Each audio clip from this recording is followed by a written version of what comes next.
Tanoi aziz, برادرها، امیدوارم که یکی شما خوب، صحت، سلامت، سربلند هم باشین.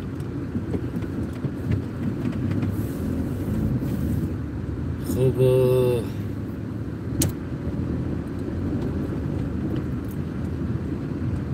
امروزه کم ترکک درباره عموما انسان هایی که خیانت کردن و چند پول گرفتن برای فروختن ناموس این ملت، به عوض چی این ملت فروختن و کیها از گرد اطراف از ناموس این ملت میترسید. در این مسئله یک چند بگیم فکر و نظر خدمت کوتاه‌تر یک چند دقیقه گفتنی هستم.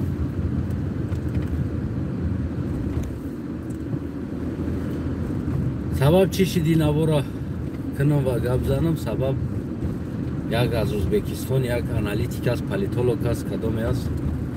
یک اینترویو داده است. همه اینترویو را دیدم موندم. شور بگیم که یک اینترویو خشم‌آور بود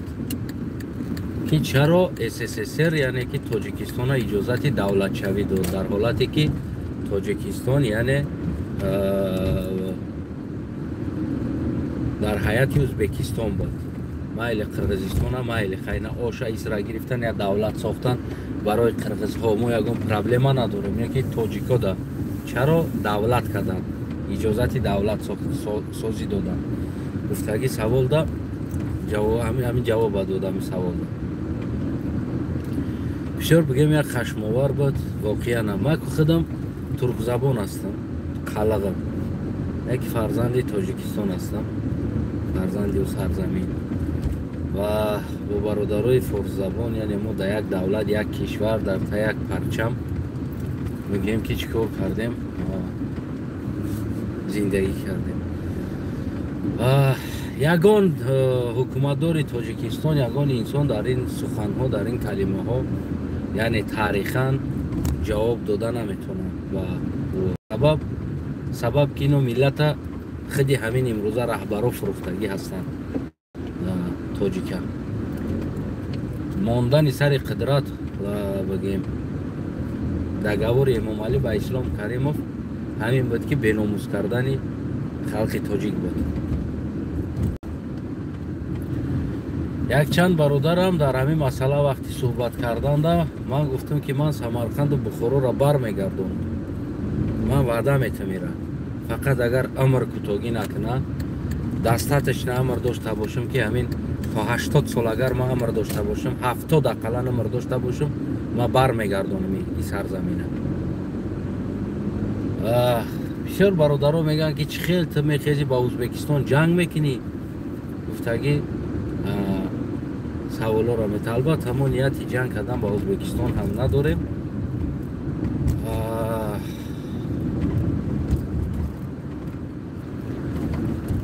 اگر لازم شوه بگیم که یعنی اگر با ما حمله کردنی باشند، البته ما برای حمایت خود گفتم که ما تیار هستیم که لبای کنیم. گرچند اگر ما ترک زبان هم باشم، یعنی وطنی ما، سرزمینی ما نامش تاجیکستان است، مادری ما، که بازم کم ترک خونی تاجیکی هم هست در که جایی نمیدونم، قمه کم نمیونه که در که جایی هست. از هم بابای واسه گذشته موندگی هستی قرار. خلاص این انسان اون پالیتولوگ بود، آنالیتیک بود، کدام انسانی بود که کلاش دم کردگی عقل نداره که نمیدونه که در حالت سمرقند و بخارا، سامانی و ساسانی و غیره ها که تا امروز تمامی همون انسان هایی بودن که فعالیت میکردن تا همون SSSR بگیم چی کردن، اینا همه فارسی بود، زبان فارسی و زمین نگاه میکرد، همه همون زمین ها و فارس ها، یعنی که از ایران تا این طرف بگیم که همون منطقه معین هایی که بود که امروز قسمت به قزاقستان گذشت، قسمت به ازبکستان شده، قسمت قرقیزستان شده. اینا همشون بگیم که زمینی یعنی فارس ها بودن. فکر کنم که او پالیتولوگ از این چیزها بخبر هست کم ترکک و از همون روزی گفتی همون گپا که یاردم دادن اینا را به نام ازبک یک دولت ساختن یا از همون عبارت میگیرن.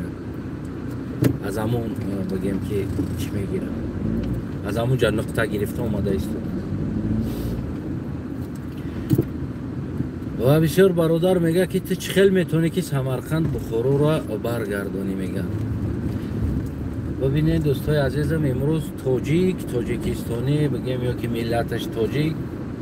در نوارهاش ما میبینین میبرویه میگه که من ایزا میکشم خدمت تاجیک بگم. سبب چی است؟ امروز تاجیک خیچه بگیم استیل یک چیچن میکنه یا یک داغستانی میکنه. سبب چی بود؟ سبب و بعضی تاجیک ها ارزو دارن که حداقل یگان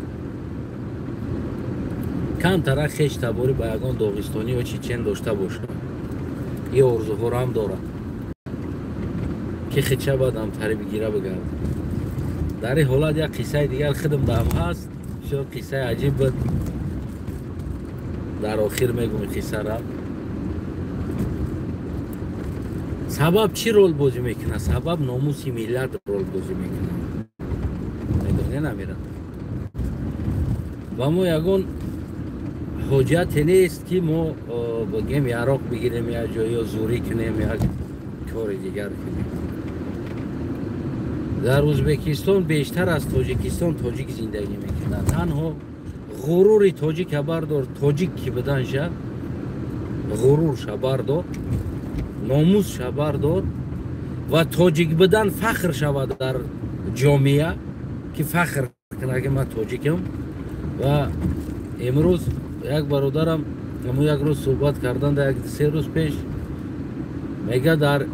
روسیه هستیم، در اینجا بچه های بخارا سمرقند هستن کار میکنن، تاجیک هست. نه که خداشون تاجیک نمیگن، ازبک میگن. اتکس کده نه تاجیک بدنشون میگه کنش نه تخت هم اتکس میکنی ای تاجیک بدن تگری قرق شانس پیدا کنی. امروز شهروند یک دیگر کشور دویده رفته گرفتن مردم تاجیک سبب چی است؟ سبب یعنی که کم ترکک یا که یک تاجیکی که شهروند روسیه را داره ببینید چه خیلی غرور میکنه، یک راجدانین روسیه میگه. حتی که حالا در داخل تاجیکستان در ایرپورت چیده بود. من وقتا تاکسی میزدم در ایرپورت، تاکسیستون هم میموندم، من ایرپورت ای طرف دمی استودم با همه رفتم میگفتم اگه تاکسی در کار باشه او طرف ریلس بگذار میره. بعد یک دو تا بچه های عینی بدن، پنجکند بدن، همون طرفو عینی بدن فکر کنم راجدانی روسیه به دستیان اومدن، عرق زدگی چیزی شد با امروی همون بگیم که همون پولیسوی یعنی پاسبانوی ایرپورت نموندن چیکار کردن که مگر راجدانی روسیه همه نه خیلی گپ میزنن. یعنی که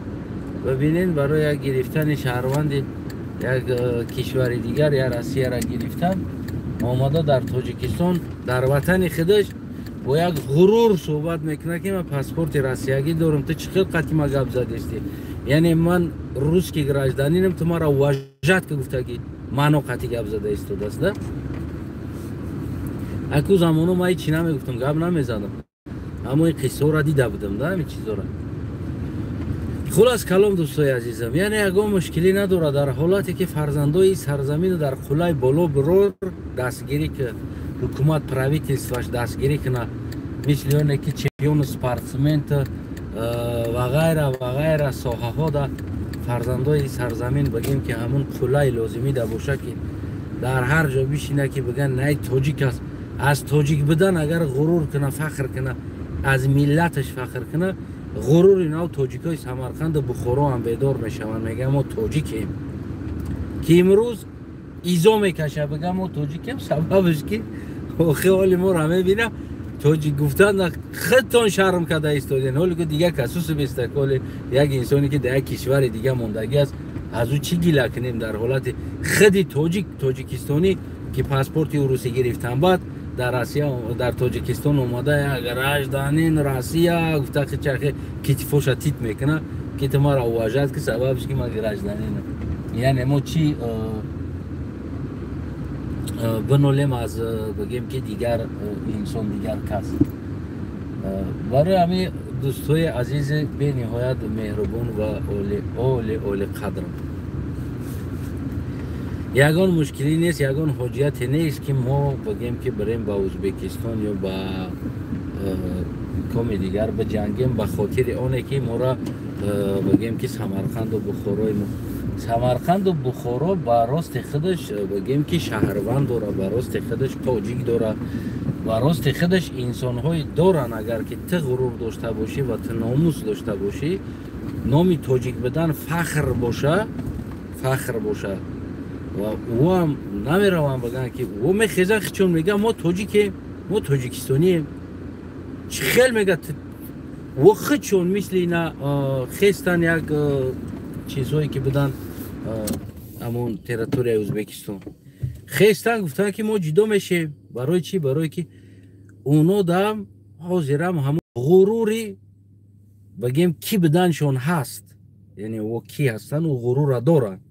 و او غروری که تاجیکم گفتگی غرور مردگی است، خودی در تاجیکستان مردگی است. یعنی ایرا یاردم امام علی رحمان و بگیم که برای منفیت خواستن و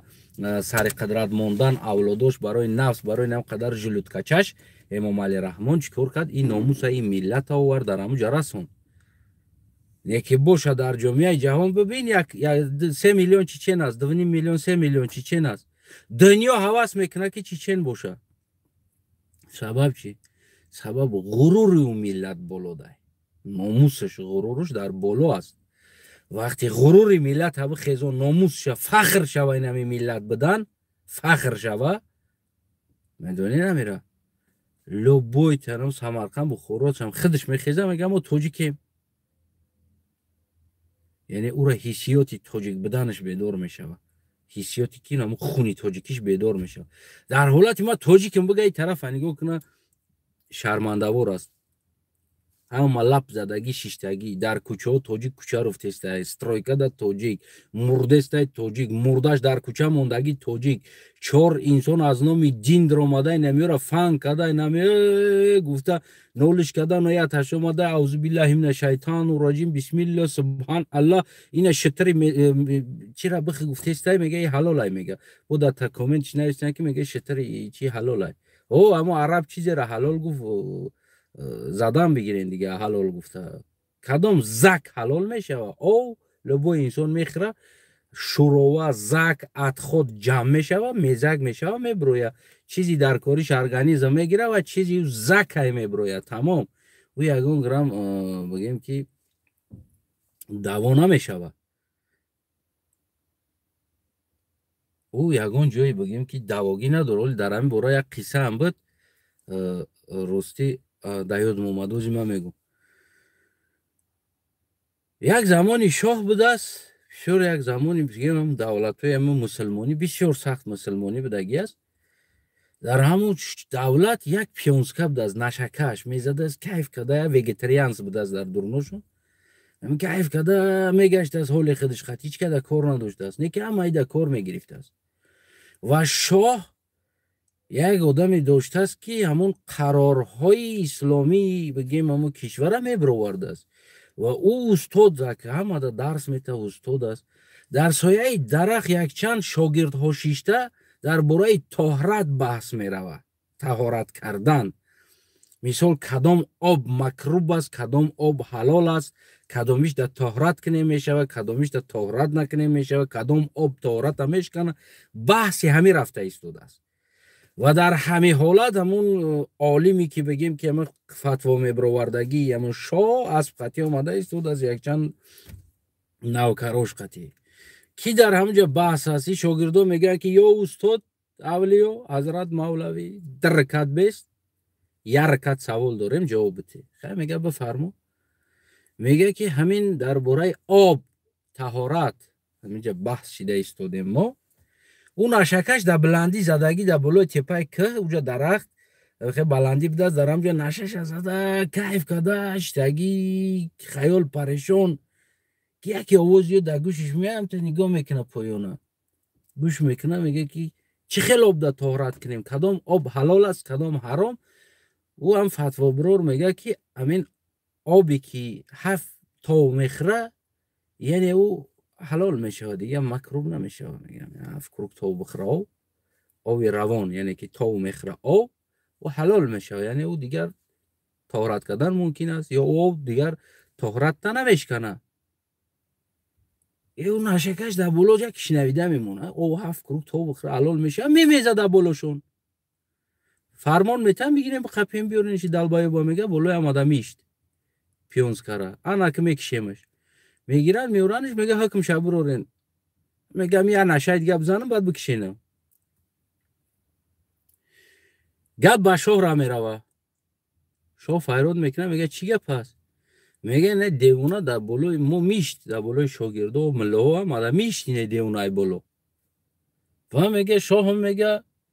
حضرت فتوا داد که او اگر تاو بخوره یعنی که در حرکت باشه همه او حلال است. وقتی از جلوک خرابوی او برآمدند داملو میگه که از جلوک برآمدند او در حرکت میبروه یعنی که حرکت کرده استگی او دیگر تازه از پاک هست میگه برای هم میگه من از یک دقیقه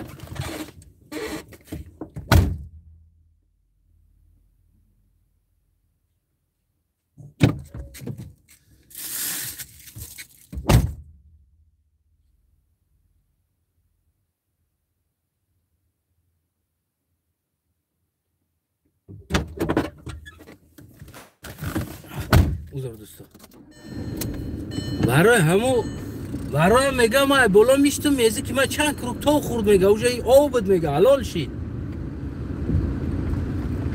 همون باری که همی هر فتوایی که همون یک آدم بروره نه حلال است نهش درست است زدن بگیره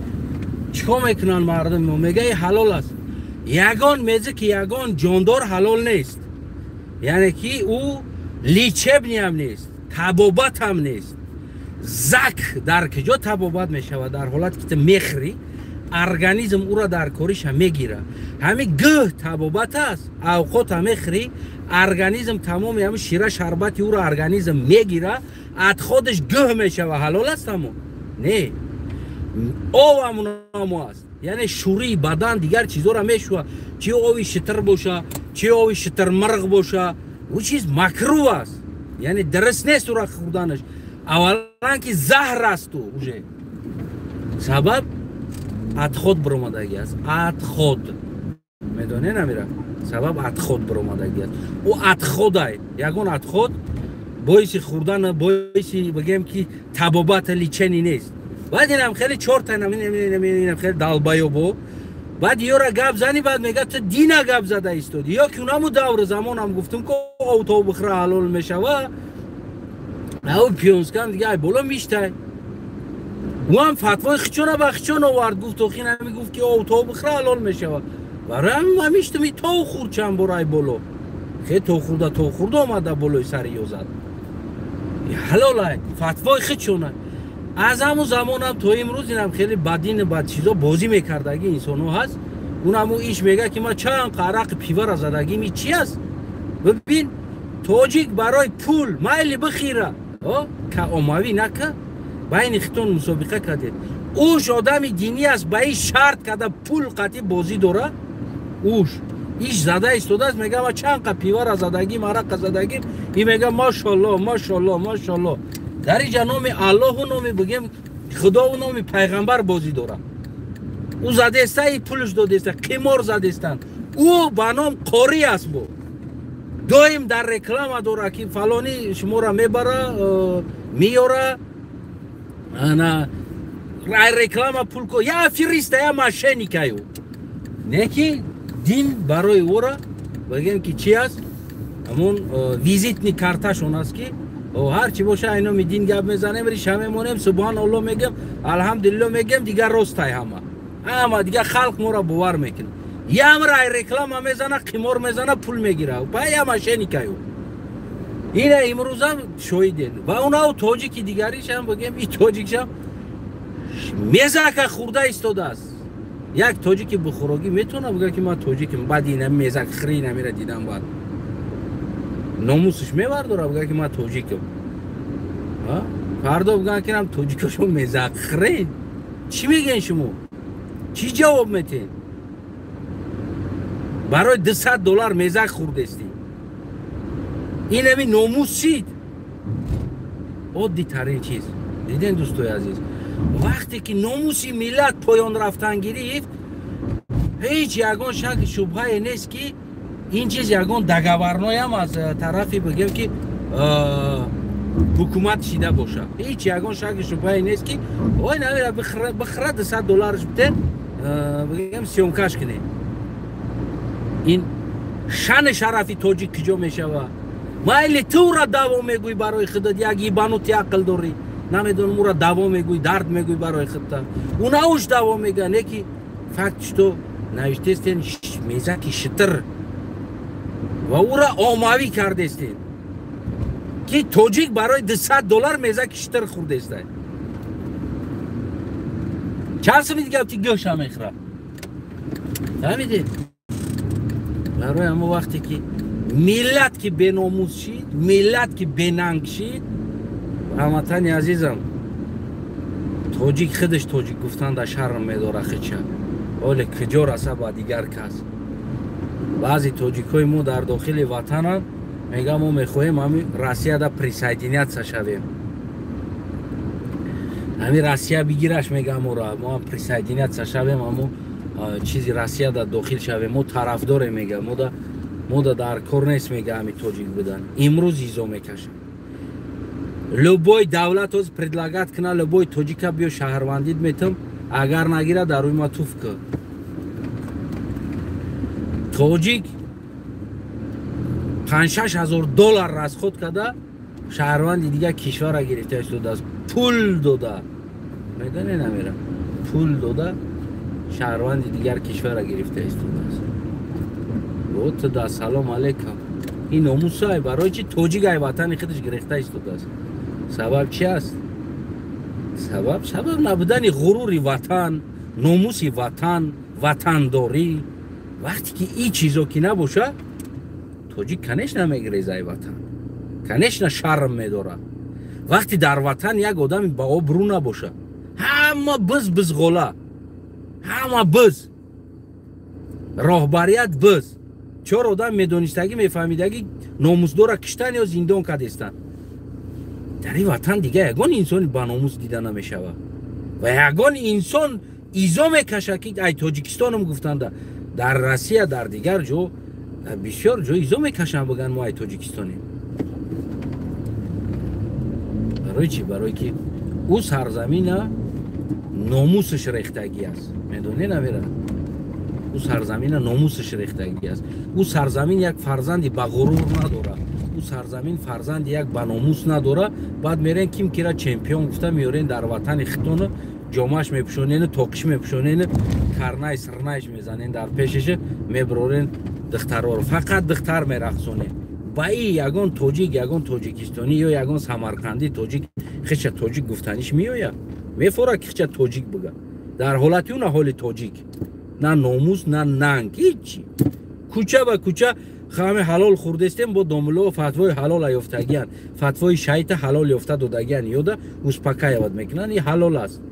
حلال است هیچ هم نداره مهنت میکنی حلال است برای غلام کافر شه حلال است برای حلال بزا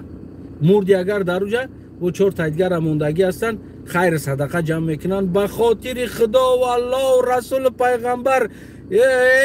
شما هم فردا مردنی دارن گفته با میبروین در اوجه پول جمع میکنن ای مردم تا که اون مرده را روی کنن وقتی به ناموسی را دیده کی خیچه توجی گفتنش میاد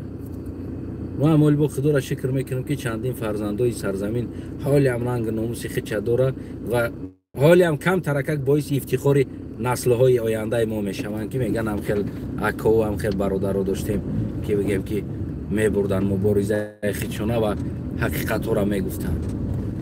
نمیدونم شما باعث افتخار کی میشین؟ نامعلوم است طرفش. شما باعث فقط شرم داشتنی نسل های آینده تون میشین.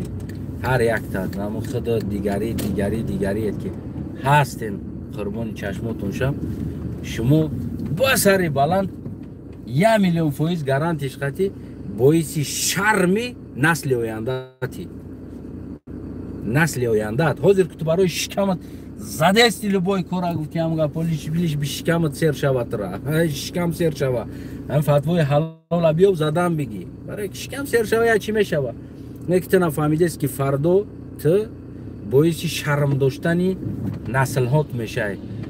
باعث شرم داشتنی است فرزندیت نبیریت که ما امروز با سینا و با سامانی و با دیگرها که ما فخر میخیل باباها داشتیم گفته و زمانش میشود که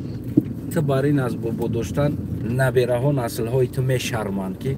بابای تو کوچوی روسیه را گفتی همون گفت با زبانشون توضیح میکردن میرفتن میگشتن گفته گفتن فهمیدی هموطنم تکش تو